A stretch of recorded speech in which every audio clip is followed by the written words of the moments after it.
Hello viewers, কেমন আছো সবাই? আজকে আবার একটা নতুন ভিডিও নিয়ে চলে এলাম। হ্যাঁ, আজকে তোমাদের সাথে আমি শেয়ার করব আজকে আমি সারা দিনটা এখানে কি করছি। তো সকালবেলায় উঠে, মানে সকাল সকাল তো উঠিই নি, বাপের বাড়িতে জানোই তো, কেউ ওঠায়ও না, কিছুই না, নিশ্চিন্তে ঘুমাতে পারি। তো সেরকম মতো 8টার সময় ঘুম থেকে উঠে দেখি আমার ভাইজি বোনজি মিলে আমার কাছে চলে এসছে চকলেট খেতে খেতে।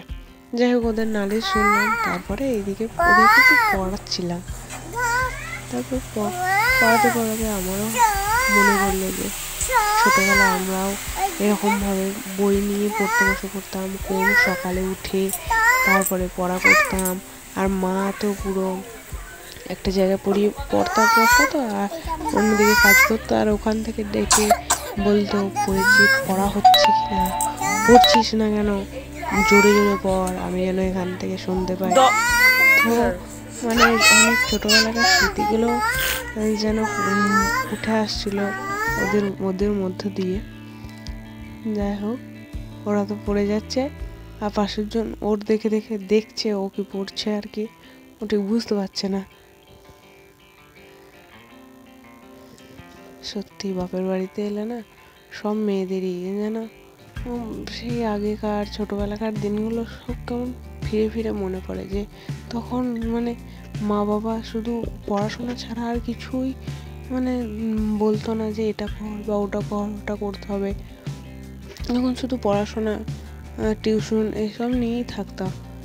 মানে বাবা মায়ের কাছে যে আদর যত্নটা পাওয়া যায় সেটা আর কোথাও গেলেও গিয়ে মানে ঠিক যায় না। যাই হোক, চলো 10টা বেজে গেছে আর আমি সকাল সকাল বিরিয়ানি নিয়ে বসে পড়েছি। আসলে ব্যাপারটা হলো, কাল রাতে বিরিয়ানি আনা হয়েছিল, কিন্তু আমি খাইনি, কেন কি আমি ঘুমিয়ে গিয়েছিলাম, তো আমি মিস করে গেছি। তার জন্য আমার জন্য আমার মা আলাদা করে সরিয়ে রেখে দিয়েছিল। তাই আমি দেরি না করে সকালবেলাতেই বিরিয়ানি খেতে বসে পড়েছি। কে কে খাও বলো তো এরকমভাবে সকালবেলায় বিরিয়ানি? আমার মতো মানে বিরিয়ানি লাভার এতটা কে আছো? মানে আমাকে সারাদিনে 3বার হোক 4বার হোক বিরিয়ানি দিলেই আমি খেয়ে নেবো, এরকম ব্যাপার আমার। তার সাথে ছিল চিকেন কষা বিরিয়ানি, পুরো জাস্ট জমে গেছে। এইদিকে তো ও দেখে দেখে আমার পাশে, ও আবার মুড়ি দিয়ে মাংস খাচ্ছিল, মুড়ির সাথে মাংস মিশে খাচ্ছিল। এইদিকে তো খাওয়া হয়ে গেছে, ওদের মধ্যে একটু বসে বসেই দিন কাটছিল আর কি, টুকটুক করে। আর এইদিকে বাচ্চাগুলো খেলছিল আর আমি জাস্ট বসেছিলাম। আর দুপুর হয়ে গেছে, মা ভাত দিয়ে দিয়েছে, এদিকে শাক ভেজেছিল আর মাংস ছিল, ডাল চাটনি দিয়ে জাস্ট ভালোভাবে খাওয়া হয়ে গেল।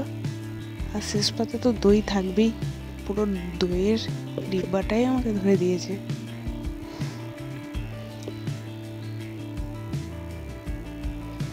আর বিকেল হয়েছে, আমরা কোথায় বেরিয়েছি বলো তো? চলো দেখতে থাকো কোথায় যাচ্ছি। বিকেলবেলায় সবাই মিলে বেরিয়ে পড়েছি। এই দেখো, মাঠের উদ্দেশ্যে আমরা আজকে সেই ছোটোবেলাকার আগের দিনের মতোই আজকে বেরিয়ে পড়েছি মাঠের উদ্দেশ্যে। এই আলপথ দিয়ে যেতে যেতে কত কাদা মাটি, আর এই কাদা মাঠের ধারে যে নালা করা থাকে, ওই নালার মধ্যে দিয়ে জল দেয়, আর পরিষ্কার জল, ওই জলেতেই পা ধুচ্ছি। আর ওইদিকে মায়েরা ওইদিকে ঘুরে ঘুরে আসছে। ওরা আসলে কাদা দিয়ে আসতে চায়নি, আমরা কাদা দিয়েই চলে এসেছি। আসলে ছোটোবেলায় এরকম করতাম, কাদা ঘেটে ঘেটে আসতাম, জানো তো।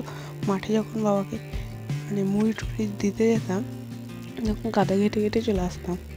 আর আজকেও সেই কাদা ঘেটেই চলে এলাম, দিয়ে আবার পাটাও ভালো করে ধুয়ে নিলাম ওখানেই জলে।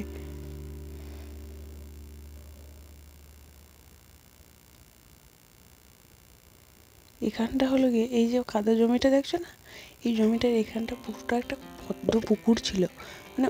মানে আমি আজ থেকে প্রায় 16 বছর পরে গেলাম মাঠে, তো দেখলাম পদ্ম পুকুরটাই আর নেই, পুরো জমি হয়ে গেছে। মানে এখানে অনেক পদ্ম ফুল ফুটতো, আর আমি যখন ফিরতাম বাবাকে মুড়ি দিয়ে, তখন এখান থেকে একটা করে পদ্ম ফুল নিয়ে বাড়ি যেতাম। তো আজকে হঠাৎই নয়, আজকে একটু আমাদের জমি টমিগুলো দেখতে খুব ইচ্ছা গেল। আর আমাদের এখানে মানে নতুন সাবমার্সিবল করা হয়েছে, সেখান থেকে জল জমিতে দেওয়া হচ্ছে চাষের জন্য। সেটাই আমরা একটু আনন্দ করে সময় কাটানোর জন্য দেখতে এসেছি আর কি। আর এদিকে তো এরা বাচ্চার মতো খেলছে, দেখছো তো, শুধু পরিষ্কার জলটাকে মানে কাদামাটি করে দিচ্ছে এরকম ব্যাপার। আর আমার আবার আনন্দ, ওই জলটাতে পা দেবো, মানে সেই ছোটোবেলায় ভাবতাম যে এটা পা দিলে আমাকে মনে হয় পাটা ঠেলে দেবে, এত জলের স্রোত। তো এখনও সেই অভ্যাস হয়ে গেছে। আর এটা হলো এই যে ঘরটা, ঘরের ভেতরে থাকা যাবে, মানে বসা যাবে, কোনো অসুবিধাই হবে না, মানে ঝড় বৃষ্টিতেও আমি এই ঘরটার মধ্যে থাকতে পারবে, এরকম ব্যাপার ঘরটা করা হয়েছে। আর এখানে সবাই বসে আছি জমিতে, রোদ, চারিদিকে জমিতে চাষ হচ্ছে। আর আমরাও বেশ খুব মজা করে ঘুরলাম। চলো এরপর রওনা দিই। ফেরার পথে কারা কারা মাঠে গেছো আর এইভাবে আনন্দ করেছো অবশ্যই কমেন্টে জানাবে। আর এখনও কাদের খুব ইচ্ছা যায় এইভাবে আনন্দ করতে। আমার তো খুব ইচ্ছা যায় যে মাঠেতে যাই, মাঠেতে ফিস্টি করি, খুব মন যায়। আর আমরা প্ল্যানিংও করেছি যে একটা সময় সবাই একসাথে জড়ো হলে অবশ্যই ফিস্ট একটা করবো আমরা মাঠের মধ্যে।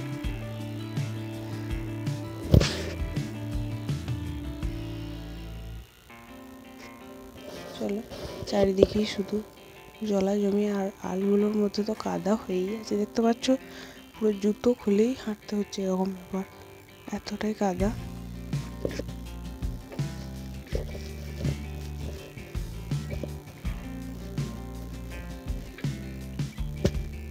আর সন্ধে হয়ে গেছে, আর সন্ধেবেলায় আবারও আমরা বেরিয়ে পড়েছি মেলা দেখতে। হয় দেখো না, আর ছোটো ছোটো ভাইজি বোনঝিগুলো মিলে দেখো কত মজা করতে করতে বসে বসে বলছি কি মজা কি মজা, আমরা মেলা দেখতে যাচ্ছি। আর সত্যি আমারও ভালো লাগছে যে আমি ওদেরকে নিয়ে আবার মজা করতে যেতে পারছি। মেলাতে চলে এসেছি। আর আজকে ছিল কবি ঘনরামের মেলা, সেই মেলাতেই আমরা এসেছি। কিন্তু মেলা সেরকম ছিল না আসলে, চারিদিকটাই কীরকম ফাঁকা ফাঁকা ছিল, সেরকম লোকজন ছিল না। যেহেতু ফার্স্ট ডে ছিল তার জন্য হয়তো দর্শক কম ছিল, তবুও তার মধ্যে যেটুকু দর্শক ছিল আর কি।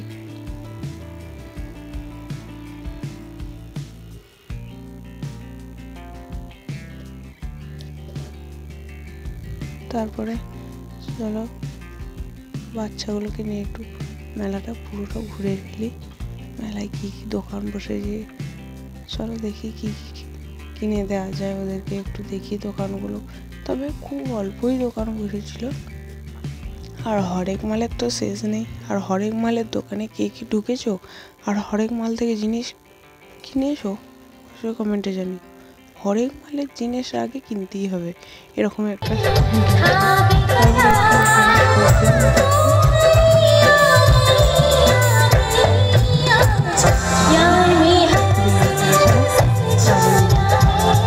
ভালো লাগলে অবশ্যই লাইক শেয়ার কমেন্ট করবে।